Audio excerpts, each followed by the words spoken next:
Hello guys, आप देख रहे हैं साइंस आर। दोस्तों, आज का टाइम टेक्नोलॉजी का है। आज के समय में साइंस ने बहुत तरक्की कर ली है।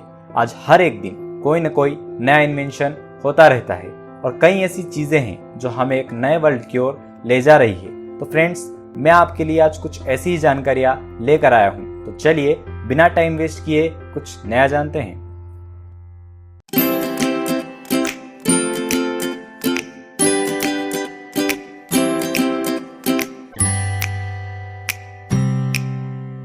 क्या हमारे शरीर में है साबुन जैसी पावर्स? दोस्तों, आपको यह सुनने में अजीब लग रहा होगा।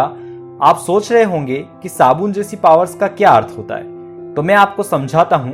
अभी तक हम केवल यही जानते थे कि हमारे शरीर में उपस्थित व्हाइट ब्लड सेल्स और कुछ स्पेशल सेल्स ही बाहर से आने वाले बैक्टीरिया से लड़ते हैं और हमें सेफ रखते हैं, लेकिन यह पूरी तरह से सही नहीं है।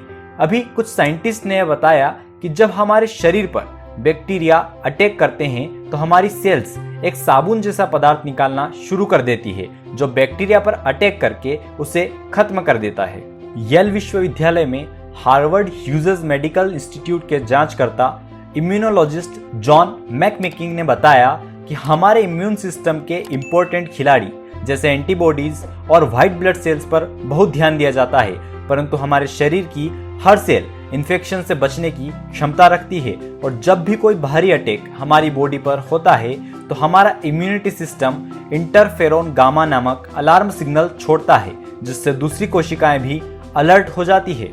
मैकमेकिंग और उनके सहयोगियों ने साल्मोनेला बैक्टीरिया के साथ इंसान के एपिथेलियल सेल्स के लेबोरेटरी वर्जन को संक्रमित करके जांच की। उन्होंने पाया कि ऐसी स्थितियों में हमारे जीन्स में एक APOL3 नामक प्रोटीन निकलता है और जब उन्होंने इस जीन्स को नष्ट कर दिया तो इम्यून सिस्टम के सिग्नल देने के बाद भी सेल्स इन्फेक्टेड हो गई। अब वैज्ञानिकों को यह पता लगा कि APOL3 नामक प्रोटीन किसी तरह बैक्टीरिया को नष्ट कर देता है। अब मैं आपको बताता हूं कि यह कैसे काम करता है। साल्मोनेला बैक्टीरिया में डबल झिल्ली की लेयर होती है जिसे उसे नष्ट करना और भी कठिन हो जाता है, लेकिन इस काम में APOL3 के साथ GBP1 नाम का एक अणु काम करता है। GBP1 बैक्टीरिया की बाहरी परत को तोड़ता है और APOL3 के लिए गेट ओपन हो जाता है। अब APOL3 बैक्टीरिया के अंदर के लिपिड से जुड़कर उसे नष्ट कर देता है। फ्रेंड्स, शायद आपको पता नहीं होगा कि यह पूरी प्रोसेस सेम वैसी ही है जैसे हम साबुन से तेल धोते हैं, इसीलिए इसे वैज्ञानिकों ने साबुन जैसा कहा है। इसके साथ ही वैज्ञानिक यह बताते हैं कि यह भविष्य में एंटीबैक्टीरियल बनाने में मदद करेगा। अब मैं इसके बाद आपको एक और मजेदार इन्वेंशन के बारे में बताता हूँ। एक ऐसी डिवाइस जो आपके पसीने से भीगी उंगली को गैजेट चार्जर में बदल देती है। जी हाँ, सही सुना आपने।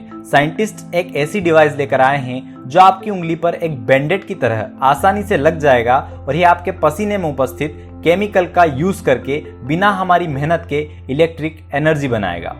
प्रोफेसर जोसेफ वोंग ने कहा कि यह यूजर को बिना किसी मेहनत के इलेक्ट्रिक एनर्जी का प्योर प्रॉफिट देगा, क्योंकि हमारे फिंगरप्रिंट में प्रत्येक में 1000 से ज्यादा पसीने की ग्रंथियां होती है और ये ग्रंथियां हमारे शरीर के अन्य ग्रंथियों से 100 से 1000 गुना ज्यादा पसीना निकालती है। यह डिवाइस लो पावर वाले इलेक्ट्रॉनिक्स के लिए बनाई है, जैसे रिस्ट वॉच आदि। यह डिवाइस सबसे पहले पसीने को सोखता है, फिर इसमें लगा कार्बन फॉर्म इलेक्ट्रोड इसे इलेक्ट्रिक एनर्जी में बदल देता है। अब मैं इसके अंदर की प्रोसेस आपको बताता हूँ। इलेक्ट्रोड में एंजाइम होते हैं जो पसीने में उपस्थित लैक्टेट और ऑक्सीजन के बीच केमिकल रिएक्शन करवाकर एनर्जी बनाता है। इसके एक टेस्ट में पाया गया कि डिवाइस को 10 घंटे तक पहनने से 400 मिलीजूल एनर्जी बनती है, जो एक इलेक्ट्रिक रिस्ट वॉच को 24 घंटे चलाने के लिए सफिशिएंट है। तो फ्रेंड्स, आज के लिए हम यहीं पर ब्रेक लेते हैं। हम जल्दी ही मिलेंगे हमारे नेक्स्ट वीडियो में। तब तक के लिए गुड बाय।